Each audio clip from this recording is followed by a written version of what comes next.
What up, B Squad? It is your boy JB, and we are here today, you guys, with a brand new review for the Real Housewives of Orange County. This is season number 18.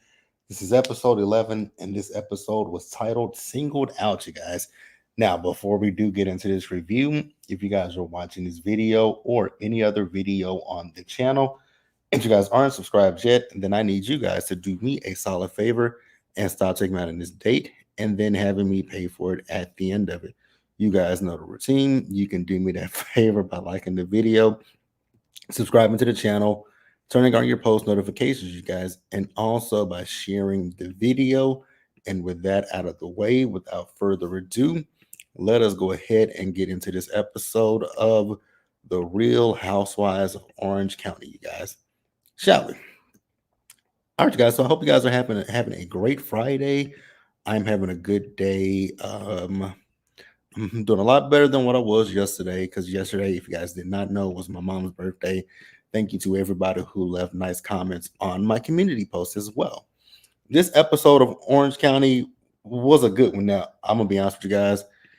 I almost forgot about this episode today until I saw somebody went live to discuss a Kempire, and I was like, "Oh crap!" OC did come on last night. And so I'm doing a lot of catch up on videos today because I'm doing OC and I gotta finish up Reasonable Doubt. So this episode, it was a good episode. It kind of felt a little fillerish to me, but you guys can tell me what you guys thought in the comment section and also in the live chat, and we'll discuss it there.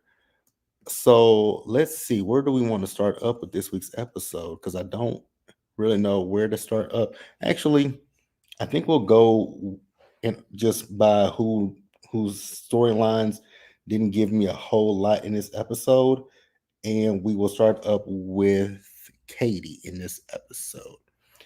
So with Katie, you guys remember a few episodes ago that Katie was talking about introducing her daughter and Tamara's daughter to each other, right? So we see as Katie, her daughter, Tamara, and her daughter, they're going to be making candles. Now, what I will say is Tamara was very inappropriate in these conversations because, um, Katie's daughter has a boyfriend who told her he loves her, and they've only been dating for about a week. And she said he tried to gaslight her into telling her that she loved him. And then, Katie also said that the boy gave the whole family COVID. And Tim was like, "Well, at least it wasn't an it wasn't an STD. So I mean, you can't get rid of that." I was like, Tamra. Then it was something else that she said, and it was just like, wow,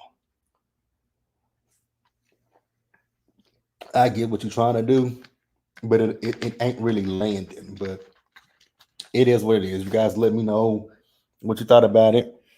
So ultimately, those girls, what I will say with Tamra, her daughter, I like her daughter so much more than I like Tim. That girl has a good head on her shoulders because she was talking about, not wanting kids and how she doesn't want to be with somebody and just have kids just for the sake of that person in the marriage. And I was like, that is very smart. She's an intelligent young girl. So the other thing with Tamara is when Tamara was in her interview and talking about how much she hates Simon, it's like, here's the thing. I'm not gonna sit here and fault you for saying that you hate the man, but you still have kids with him. So I would think you would be a little bit respectful of your kids and not bash their father on television. But I mean, I guess y'all know how I feel about Tamara. She ain't for me. Katie also talked about it with her son that lives in Georgia with his father, how hard it is for her. And I would imagine it is hard, to have to have your son there and then have to put him on a plane when he gets ready to go back. But I did notice that Katie said in this scene or interview, whichever one it was, that when it comes to her son, he didn't want to leave his friends behind. And I was like, okay, that makes sense because I remember as a teenager too, like I was I was plagued with not plagued with, but I had the decision of do I stay in one place or go to another place? And I was like, if I go here, I would have to make new friends and stuff. So, I got it. Hopefully things work out for the best with Katie and her family. That's really all I got. If there's anything else to discuss, we can discuss it down in the comments section below. But we'll go ahead and move on to the next person who I felt didn't give a whole lot, but gave some stuff in it. Next up, we have Jen, you guys. Now, when it comes to Jen, you guys have, if you guys have been watching any of my reviews when it comes to OC, I've said the same thing over and over when it comes to Jen. And I've wondered, like, what is Jen teaching her kids? And so we found that she's having an issue with one of her sons. And so she sat down with her son and she was talking to him. So I guess the son comes in late. He doesn't get up in time for school and stuff and all that kind of stuff. Again, he's a teenager. This is a teenager. So you would expect some of those things. Now, one thing when I was a teenager, my mom, I couldn't come into my mama's house late at night, right? Couldn't come in late, couldn't go outside late. But I didn't like have a curfew, but I just knew that I couldn't be out past a certain time. Like I had to be home by a certain time. Even when I got a car, I still had to be home by a certain time, right? Now, when it came to school, that was another thing because it would take a lot to wake me up in the morning to get me ready for school. But Jen is sitting down with her son, right? And I think this is also just a part of teenage angst. They feel like one parent treats them better than another parent does, right? Because he feels like living with his dad, who by the way lives in a one-bedroom apartment. He feels like he has more freedom and more space with his dad as opposed to with Jen, because he feels like with Jen always wants to talk to him and ask him what's wrong. And again, I think this is mostly just teenage angst. And again, feeling like one parent does this, one parent, quote unquote, listen to you more than the other one or treats you better, So I can kind of get where I can understand it. But then, like I've said plenty of times before, it's just like the question that I ask is, what has Jen really, taught to her kids? That's just my question. But it is what it is. Well, actually, what you guys, we're going, because there's another scene with Jen. So we're going to come back to Jen in just a little bit. But I want to touch on that scene real quick. And we'll move on over to Heather. So we see Heather. Heather is at the GLAAD Awards, and this was a quick scene with Heather. We just saw her getting ready for the GLAAD Awards. We saw her going to the GLAAD Awards. So she and Meredith from Real Housewives of Salt Lake City, they got up and presented an award. I don't know what the award was for. It has something to do with reality TV, but they got up and presented the award, and that was really all that we got with her. Now we did see that Alexis made it to the GLAAD Awards as well. What I will say about Alexis at the GLAAD Awards, you guys know for the last 10 episodes, I've been hella annoyed when it comes to Alexis, because every scene that we get with Alexis constantly talks about Johnny J, right? In this particular episode, Alexis did not annoy me. I actually was like, this was a cool episode with Alexis until we got to the end. I was like, oh my God, Alexis, you are so insufferable. Like, that is my problem with Alexis. And Bravo, please, for the love of all that is good and holy, do not invite Alexis back for the season 19 of Real Housewives of Orange County. Don't invite her back as a friend of. Don't invite her back as a full-time housewife. We are good on Alexis. I know I can speak for myself and say I am good on Jesus Jugs. But in this scene, like I said, with the GLAAD Awards, she wasn't her annoying self. And I was like, I can tolerate this. If this was the Alexis that I got throughout the season, I would be able to tolerate her. But it didn't last long. Next up, you guys, let's talk about my girl Shannon Bedore. So, you guys, I was literally, when I was watching this episode, I was sitting and I was thinking, right? And when it comes to Shannon, you guys, I stand on it. I don't think Shannon is an alcoholic. I thought about it. I don't believe she's an alcoholic. I just think that Shannon has, I don't think she has an alcoholism problem.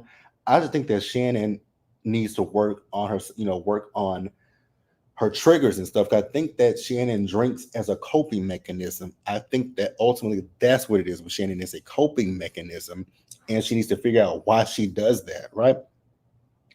So Gina went over to Shannon's home, and Gina took a lemon from one of her neighbor's tree.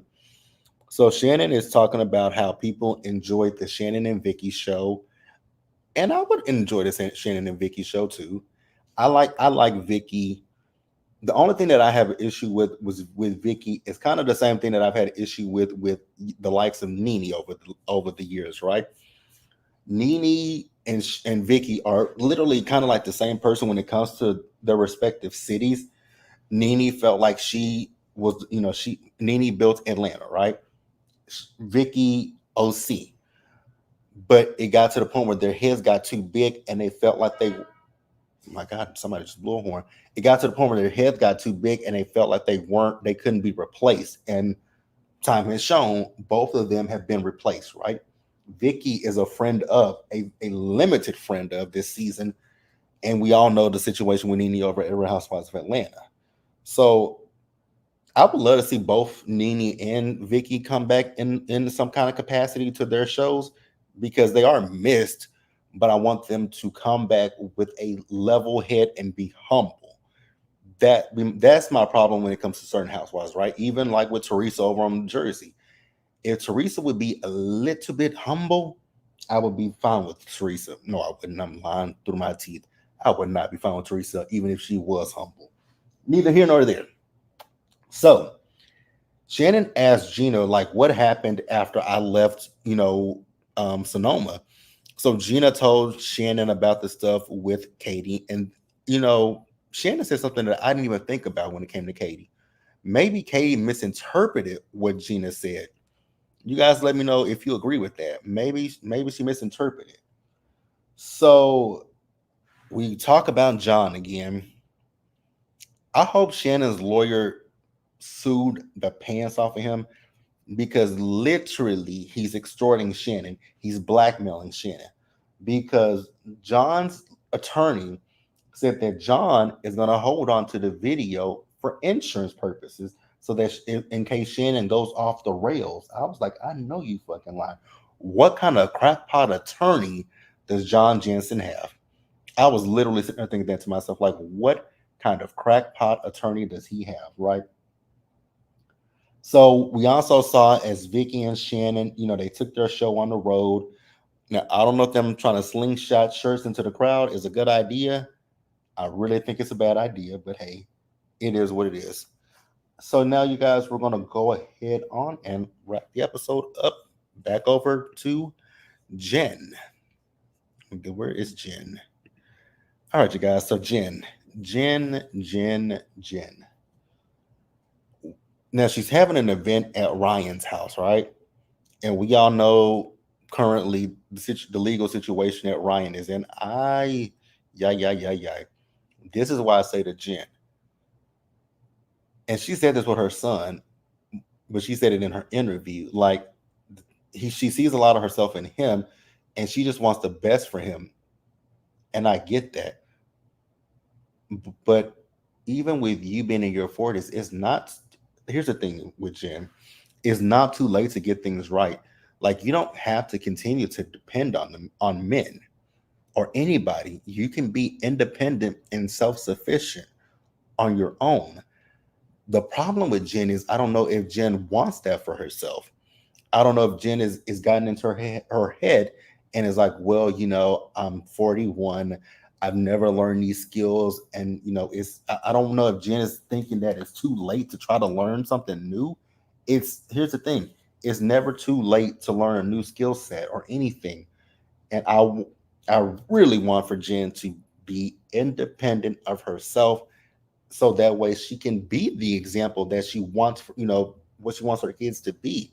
She can say, look, mom was is 41 years old, and for the longest time I depended on everybody to fix my issues, to take care of this, to take care of that.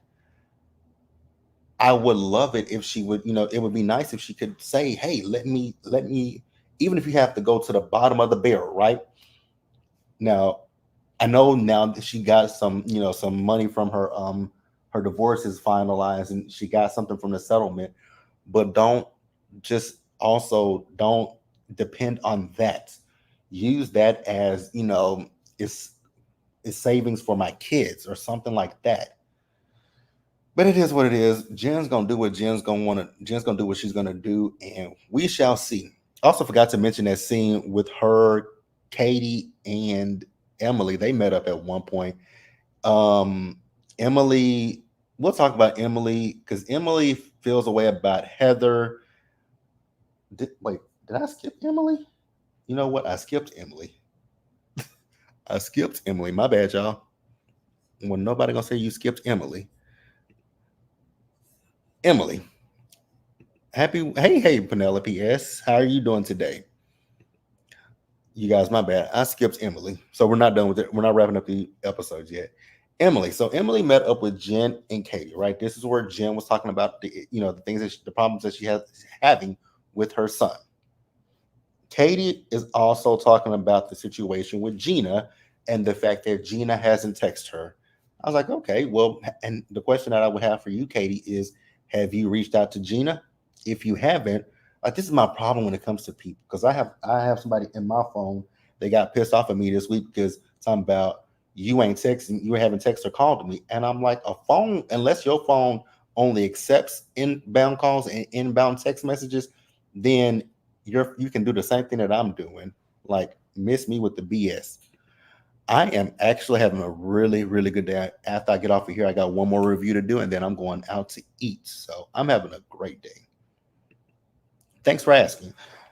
So, but yeah, that's my thing with Katie. Did you reach out to Gina? Did you text Gina? If you didn't, then you can't really sit here and complain. But hey, it is what it is, right?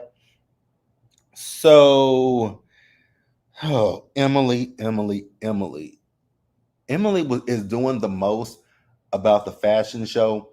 Speaking of the fashion show, did you guys? This is another reason that I love Shannon Bedora so much. So last week I was on Instagram and Twitter, and somebody had posted the picture from the fashion show that was on Shannon's Instagram, right? So what did Shannon do? Shannon cropped out Tamra and Alexis. I was like, I love it, Shannon. That's why I love Shannon down. She cropped them, help us out, and I was here for it. So, like I said, Emily doing the most about the fashion show. Emily, you've lost a lot of weight. You look good. You look good with the weight, you look good without the weight. But the only person who has to believe that is you. And obviously, you don't believe that. So I want you to go to some kind of therapist and figure out the body because you have body dysmorphia. And that's the problem. Like when you were bigger, the only problem is you live in OC and the women in OC are, pencil thin. If you were in Atlanta, anywhere, I mean, if you were anywhere where people value eating, right, and eating real food, baby, the men would be all over you. You wouldn't be able to get the men off of you because of how thick you are. So I want Emily to like and love herself, right? So Jen was talking about this event that she's having, and Shannon didn't respond because Jen is inviting Alexis to the event, but also Shannon and Vicky they're having an event as well, so they won't be there. So that's that. And so now we can move back over and wrap up the episode with Jen. I promise you guys, I so forgot about Emily until I started talking about her. Penelope says Emily looks good though. I feel sorry she still has issues. I wonder if she got on Ozempic. Now later in the episode, she says she didn't do Ozempic. I don't, with Emily, I just don't know. But I do feel bad for Emily. I just want her to figure out those issues because they're very prevalent. And only person that like the thing is, it's the same thing I feel about Heather on Salt Lake City. They've lost all this weight, but it's for other people. It's not for themselves because they still don't think that, especially Emily. Emily still look at her because she's talking about Heather looks at her as a big girl. It's like, no, ma'am, you still look at yourself as the big girl, not Heather. And you guys know I don't really see it for Heather Dubrow like that. But I'm gonna defend her, right? So we get to, I don't know if this was supposed to be a housewarming, what kind of party this was supposed to be for Jen. I'm still confused, but it's at Ryan's house, right? So everyone showed up with the exception of Shannon, who is with Vicky during their show, right? So she sat down and she was telling the ladies about her conversation with her son Dawson. So Heather then thanked Alexis for coming to the Glad Awards, right? And Heather says that she wishes she had brought John with her. I'm like, why? Why do you wish that she had brought John with her? And then I was like, why did you mention John? So then this fool's face went down and they're like, oh my God, Alexis, what's wrong? What's wrong, Alexis? What's wrong, Alexis? What's wrong, Alexis? And it's like, does it have anything to do with Shannon? I was like, y'all are actually, especially Tamra. Tamra is the worst and the lowest of the low. Tamra, I say it every week, but I mean it every week. You are literally a friend to not a single soul. Like, if you want, and I was watching Keisha, aka Color Me Pink's video last week, and I agree with her what she said about Tamra. I feel like Tamra's gonna come to this reunion and be so apologetic to Shannon and try to be Team Shannon because Tamra has saw all the backlash that she has gotten on Twitter, and I think that we're gonna see a different Tamra come the reunion. I really truly do. I really believe that we're gonna see a different Tamra. Am I gonna buy it? Absolutely not. Tamra is as fake as a $3 bill matched with a $4 bill. Like, absolutely not. So Alexis is saying, she's talking about the legal stuff with John. And here's my thing to you, Alexis. Why are you involving yourself? This has absolutely nothing to do with you. Like, nothing to do with you. Y'all, your boyfriend is really trying to get money out of Shannon because, I mean, he's no longer in a relationship with her. He's no longer sleeping with her. So he's not reaping the benefits of being in a relationship with her. So what better way to get some money from her than to extort her? Now, I'm not saying that that's a better way, but that's the logic I'm getting from John Jensen, right?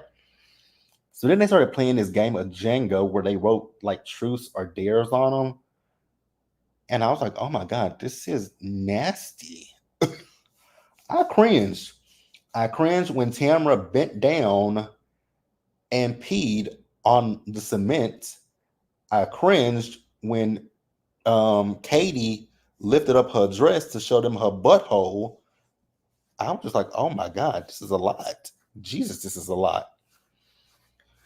So then we get over to Emily. And like I've said plenty of times before, Emily, girl, you're the problem when it comes to your weight. So she decided that she wanted to address Heather. And I'm like, it's you, beloved. It's not her. It is you. And once you really figure out that you're the problem with your own weight, I think you'll be better off. But as of right now, I don't think you can see the forest for the trees. That's just my personal opinion, right? So she talked about this one dress that she had on. It was a size 12, but then Alexis was in the same dress and it was a size 2. And so Alexis chimed in. Now, as much as I don't like Alexis, I did feel like Emily was wrong to tell that woman to shut up, but I was okay with it at the same time, right? I know there's a contradiction, right? I absolutely get it, you guys. I know that doesn't make sense. That I found it funny that she told her to shut up, but uh, she was wrong. Emily was absolutely wrong, but it was still funny nonetheless, and I was here for it. So, oh god, so at this point, it was like it was a battle of who can do the most. I felt it was a battle between Alexis and Emily. Emily's doing the most because she's insecure about herself. Then Alexis is doing the most because Emily mentioned the fact that they had on the same dress. I think all she was saying was I had on a size 12, she had on a size 2. she looked better than me in my dress. She didn't say anything negative about Alexis, but Alexis took it that way. And I was like, oh my God, what is going on here? Heather was her typical self, being dismissive of Emily, but also at the same time, I think Emily is making a mountain out of a molehill, to be honest with you guys. And once again, Alexis chimes in. Oh, and Emily told her, girl, shut the fuck up. And then she walked away and she called her, she said, you're just a friend. I was like, oh, when she told her you're just a friend, I was like, come on, Emily, tell her off. And she said, go fuck Johnson more, you idiot. I was like, wow. And I'm like, drunk Emily.